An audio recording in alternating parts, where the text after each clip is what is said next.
The body actually has a wonderful system to deal with stress when it's acute. And the example that we like to use is, think about being confronted by a saber-toothed tiger. You either have to fight the tiger or you have to get away. So the sympathetic nervous system, which is that system to deal with acute stress, is called the fight or flight system. But the problem with that example is we're not often confronted by saber-toothed tigers in our world today. So an example I want to give you of acute stress is actually an exercise session. Exercise stresses the body, but there's a beginning and an end to that session. And the body responds to that stress of that session by adapting to the stress. It realizes there's an end, it gets back into the regular life system, which is called the parasympathetic system. But not only does it end its stress, its fight or flight system, but it also adapts to that stress. It adapts by making you stronger. Maybe you can lift heavier. Maybe it adapts your cardiovascular system so you can run longer or hike a 14er, whatever it is that you want to do. But there's that ability to adapt. The problem with our stress today that we have to deal with is that it's not acute, it's chronic. It's a constant drip of stress. And the body never has the ability to get out of that sympathetic side, that fight or flight side, and adapt. It always has to be dealing with that fight or flight. And unfortunately, when we're in that sympathetic system, our heart rate is increased, our blood pressure is increased, our immune system is suppressed, our digestive system is depressed. When that's an acute response, that's okay. When it's chronic, it's not okay to have those things going on constantly. So we need to find a way to help our body get out of that constant stress, get into our parasympathetic side, which we call the rest and digest system, because that's where we really need to be living. And Tai Chi is proven to help us get into that parasympathetic side. So how does it do that? Well, one of the best ways that it does it is the focus on our breathing in Tai Chi. So let's do preparation together. Let your knees be soft, bring your hands in front, and just gently let the arms float and then lower the elbows. And I want you to breathe in as you come up and breathe out as you settle back down. You do this at your own pace, breathing in, breathing out, breathing in, breathing out. Now there are 8 words that we like to describe the breathing in Tai Chi. It's slow, uniform, calm, continuous, soft, slender, deep, and long. So let's do our pushing chi and think about those words of being slow and continuous and deep and long. You're breathing in as you come towards your body and breathing out as you push away. Your breath should fill you should go breathing capacity to about 80%. Don't go 100% because that makes it too tense. But keep that breathing as uniform as possible by breathing in and let that exhalation match that inhalation. Don't just let the breath go. Control that exhalation. Now bring that left foot back, bring the right foot forward, and do your pushing chi. Concentrating on your breathing.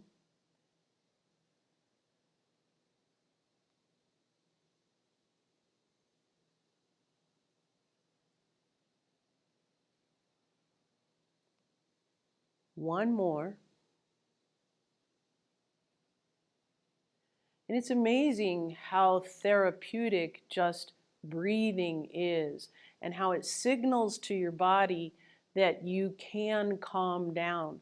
Because if your breathing can be deep and long and slow and calm, it signals that you're not in any danger. You don't have to be fleeing or fighting. So the focus on breath is one of the main ways that Tai Chi helps you with your stress, to get rid of your stress. One of the other ways is that we really focus on circular, open movements. We open our joints, we allow them to be loose and not locked. Anytime you lock a joint, you're actually blocking the flow of energy. You're blocking the flow of all of the fluids in your body. You need to have open, loose joints.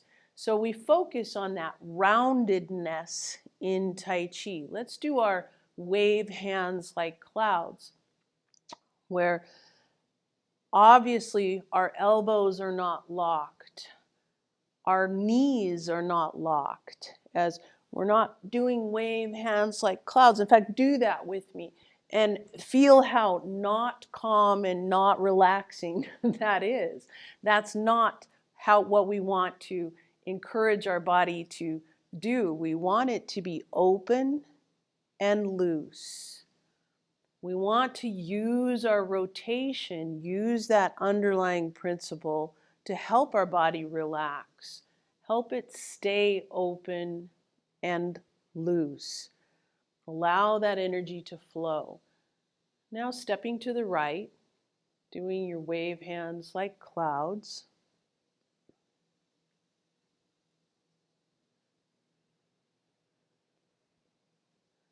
One more step.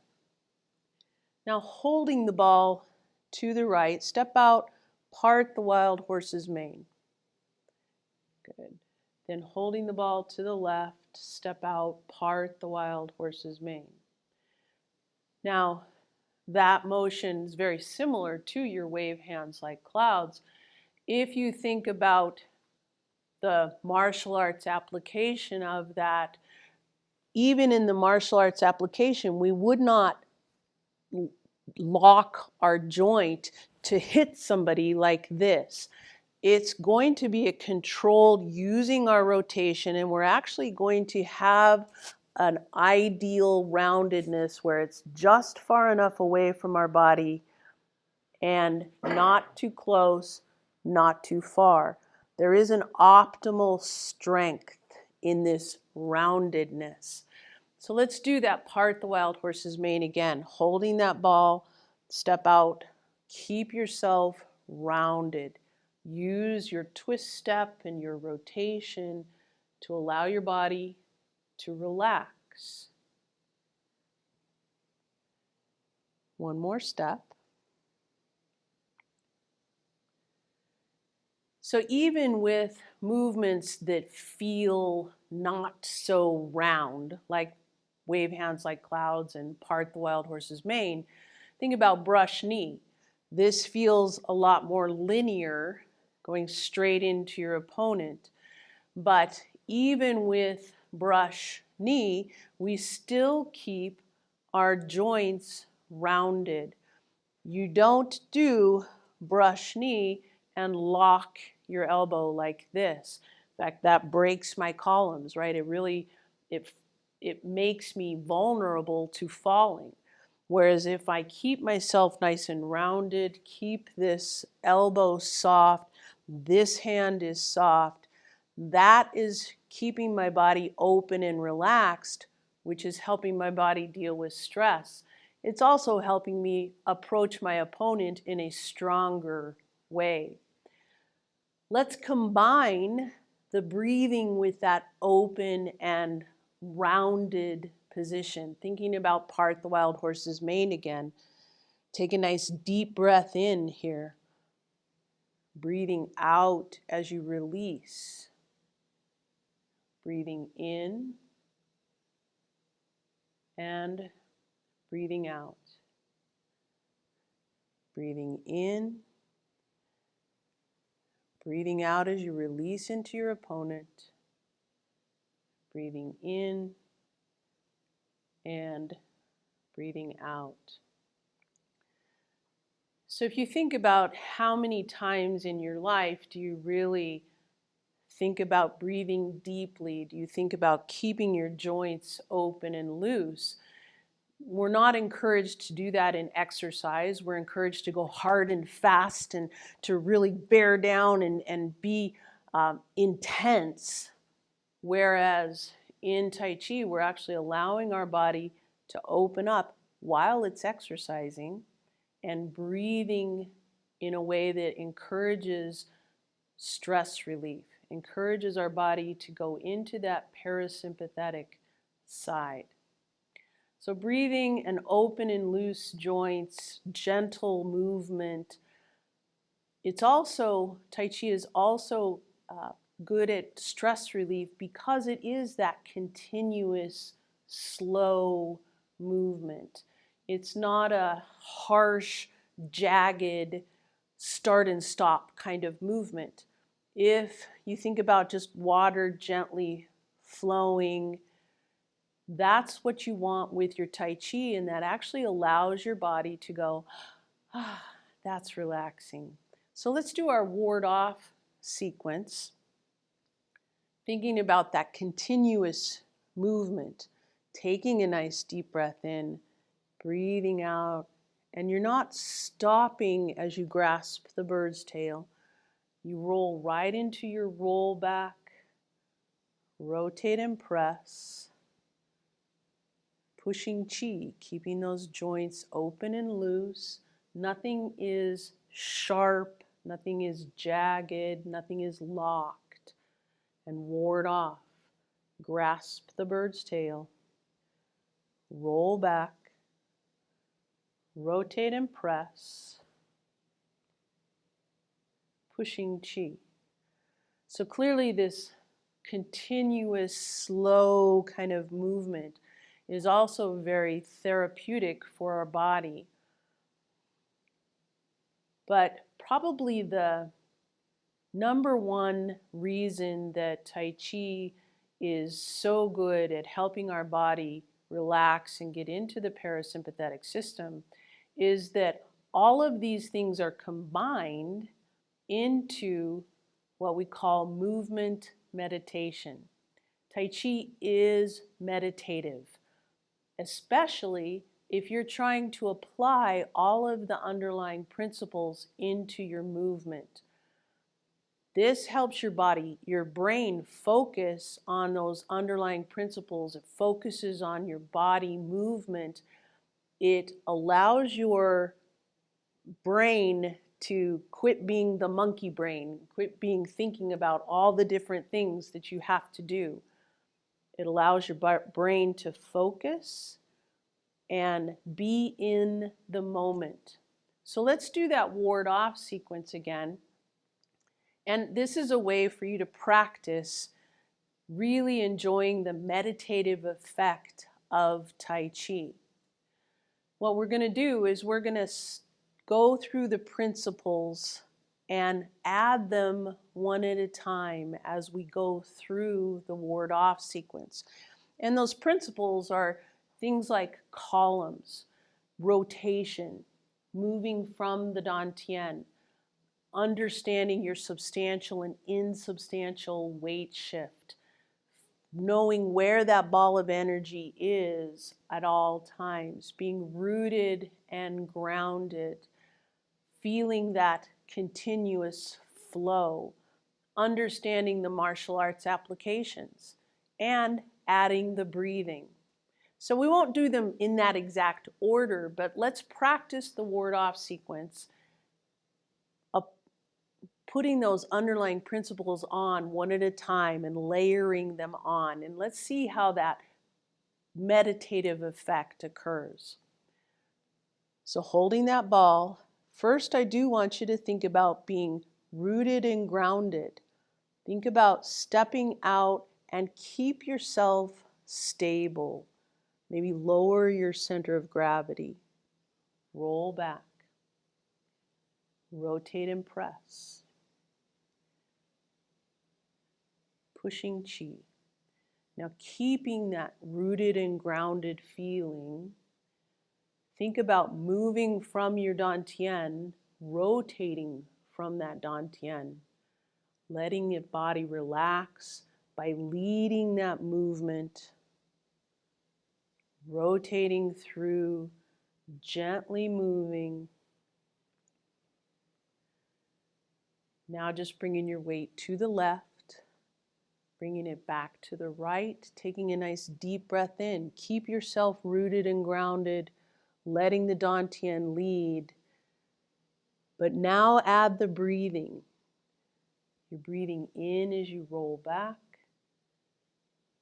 breathing out as you rotate and press, breathing in, breathing out. Now as you turn, you're gathering that ball of energy, breathing in, breathing out as you ward off. Think about this flow of energy as you pull, you roll back, you rotate and press, and pushing chi. Bringing your weight over to the left, come back to the right, holding that ball again. Think about the breath, think about the rotation, think about staying within your columns, but now add that idea of an opponent. Think of how you would use this energy that you have against an opponent, how your stability helps you address that opponent. Moving to the other side, keeping yourself stable, allowing that movement to be gentle, not stopping, not being jagged, but being rounded. And coming back to the center. Now let's just do preparation a few times. Again, thinking about breathing in and breathing out. Breathing in, breathing out one more time. Breathing in and breathing out.